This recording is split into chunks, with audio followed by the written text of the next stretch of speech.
In a SCOTUS decision that is as horrifying as it is not really that surprising, they have sided with the government, allowing information about the torture program set up by the CIA after 9/11 to be to basically face no disclosure in the future, thanks to an interest in protecting state secrets.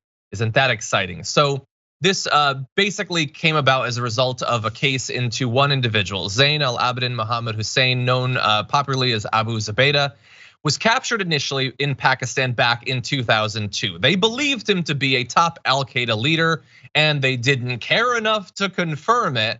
They just captured him. What they did was they took him to a black site in Thailand and then another in Poland, where he was repeatedly waterboarded, locked in a coffin-sized box for hundreds of hours, deprived of sleep, forced to remain in stress positions, among other similar tactics. Now, 4 years later, they concluded that they had made a mistake, that Zubaydah was not a member of al-Qaeda, let alone one of their top leaders. Despite that, he remains a prisoner at Guantanamo Bay. Now, all of this has been publicly disclosed in a number of different areas. The Senate Intelligence Committee had a report on it, the European Court of Human Rights. There have been widespread press reports, disclosures by 2 CIA contractors. Information about this has come out over the years through a number of different sources.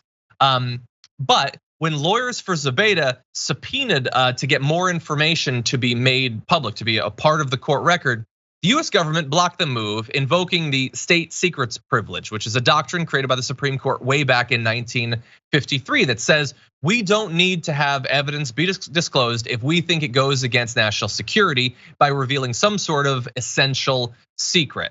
And in this particular case, both Trump and Biden administrations argued that even though, as we've already gone through, details about these plans, not just for Zubaydah, but for a number of other people who were tortured at these black sites that were held at Guantanamo Bay for a number of years, has been made publicly available.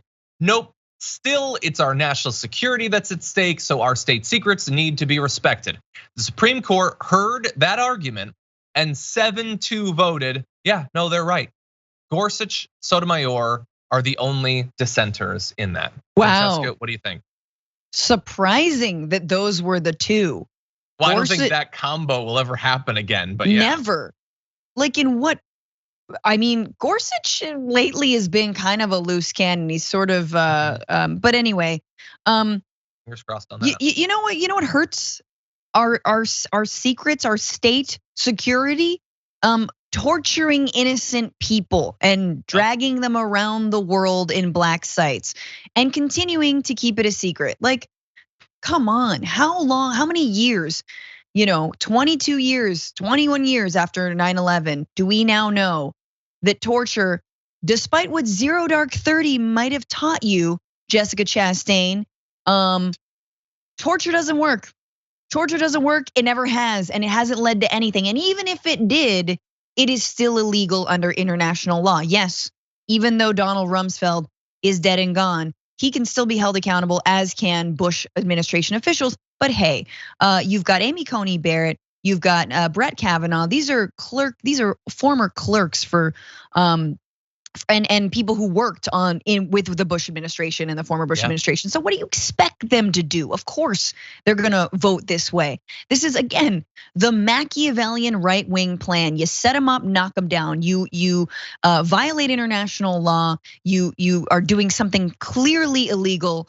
And but then look, you've got your right-wing justices appointed, so you never actually have to divulge fully what you did. And guess what that does? Just sets us up to do it again.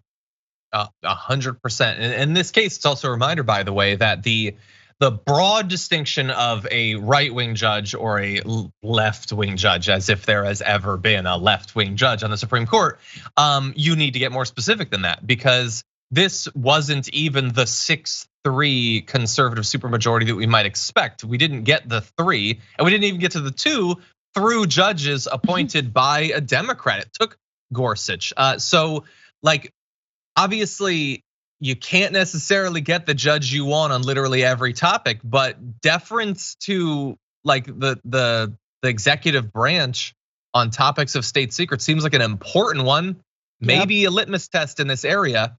And by the way, to give you an idea, of the history of this, the state secrets thing. It's not just used for like hiding institutionalized multi-year programs of state-sanctioned torture. So let's go through some other places where they have said, no, state secrets is national security, you can't find out about this. Racial discrimination against a CIA whistleblower. Sex discrimination by the CIA in the workplace. And you can look into all these cases, by the way, if you want, we're citing them there. Workplace retaliation at the FBI for whistleblower conduct after a translator uncovered infiltration by foreign agents. Warrantless eavesdropping by the CIA, State Department, and another government agency against a DEA agent stationed in Burma. You can't know anything more about these because the US would crumble from within if its vital secrets were disclosed. That is the official position of the government, and the Supreme Court hears that and thinks, good point, actually. Yes, you can't know anything about sex discrimination because that might be the end of our republic. This seems like responsible adults to me. Sure. Every time I don't want anyone to know anything that could make me look bad, it's a state secret, right? Oh, do you want, even when a doctor is like, let's talk about your eczema, a state secret, okay? Let's talk about your shopping habits at Nordstrom Rack, state secret. You know what I mean? Like, you can't know all these things that make me look bad. Let's talk about how many things you put in your cart and then never check out, state secret. So that's exactly what it is. That is what this is. It's just, this makes us look bad, therefore we're not gonna talk about it. It's a state secret. It's BS. Exactly. And in this case, it takes Gorsuch to acknowledge that. Here is a section from his dissent. The facts are hard to face. We know already that our government treated Zubaydah brutally. More than 80 waterboarding sessions, hundreds of hours of live burial, and what it calls rectal rehydration. Jesus. Further evidence along the same lines may lie in the government's vaults. But as embarrassing as these facts may be, there is no state secret here. This court's duty is the rule of law and the search for truth. We should not let shame obscure our vision. Well, 7 are totally enthusiastic about letting shame cloud our vision. And this is how consent with so much of what the government does is produced, is manufactured. Don't acknowledge the bad things that we've done. Don't allow it to be taught in schools and even in courtrooms where they're supposed to be actively searching for the truth to make sure that wrongs are righted. You can't do it there either. So America's the best. America is number one. And if you can ever put together a couple of thoughts about why that might not be the case, and you probably won't be able to because you'll never learn about it, you won't be allowed to say those things in public. It's an insane system that we've set up. Meanwhile, we're waiting on confirmation of a Supreme Court justice who could potentially give us those, at least that 3, although not necessarily a majority. But Ketanji Brown Jackson did actually represent detainees at Guantanamo, which I'm sure the right is gonna use against her. But these are people who've been held without trial for decades, right? And so many human rights lawyers have represented them. But yeah, the details are disgusting. Look, I'm someone who came of age, like the moment, the wake up call. I remember where I was when I saw the photos out of Abu Ghraib on the cover of a newspaper, and the chills that go down your spine when I saw those photos, and you're like, oh, that's my country. That's what we're doing to people. No amount, I mean, only if we could rectally rehydrate every single Bush administration official on live television would it ever be minimally like any kind of apology for what we've done to innocent people. Even Anana, who cares?